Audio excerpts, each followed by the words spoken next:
Goa Organics వారి skin care, hair care, wellness products కోసం AP, తెలంగాణలో డిస్ట్రిబ్యూటర్లు కావాలను వివరాలకు స్క్రీన్ పైన ఉన్న నెంబర్కి కాల్ చేయండి. తెలంగాణలో పార్లమెంట్ ఎన్నికలు, ఏపీలో పార్లమెంటుతో అసెంబ్లీ ఎన్నికలు ఒకేసారి ముగిశాయి. చెదురుముదురు ఘటనలు మినహా మూడో దశ పోలింగ్ ప్రశాంతంగా ముగిసింది. నేతల జాతకాలు ఈవీఎంలలో నిక్షిప్తంగా భద్రపరచడం జరిగింది. తెలంగాణ రాష్ట్రం ఎన్నికలతో పోలిస్తే ఏపీ రాజకీయాలు కాస్త అల్లర్లు జరిగాయనే చెప్పాలి. తెలంగాణలో సీఎం ఎన్నికలు గత ఏడాది జరగడంతో అక్కడ పెద్దగా హడావిడి ఏం కనిపించలేదు. అయితే అందరి ఫోకస్ ఏపీ పైనే ఉంచడంతో ఇక్కడ రాజకీయాలే బాగా బజ్ క్రియేట్ చేస్తున్నాయి. తాజాగా ఏపీలో కొత్తగా ఏర్పడే ప్రభుత్వం గురించి Telangana CM Revanth Reddy interesting comments చేశారు. ఏపీలో ఎవరు అధికారంలోకి వచ్చినా వారితో సఖ్యతగా ఉంటామని సీఎం రేవంత్ రెడ్డి తెలిపారు. తాను అంతా పాజిటివ్ థింకింగ్ మాత్రమే చేస్తానని, నెగిటివ్ థింకింగ్ ఉండదని తెలిపారు. సీఎం రేవంత్ రెడ్డి తెలంగాణ భవిష్యత్తు తనకు ముఖ్యమని, పక్క రాష్ట్రాలతో ఎటువంటి వివాదాలు పెట్టుకోమని ఆయన చెప్పుకొచ్చారు.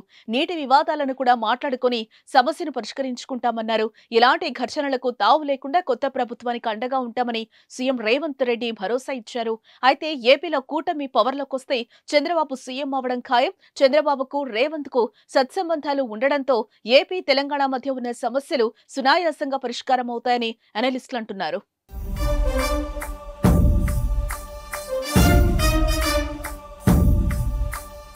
సుమన్ టీవీలో మీ పర్సనల్ అండ్ బిజినెస్ ప్రమోషన్స్ కోసం కింది నెంబర్కి కాంటాక్ట్ చేయండి.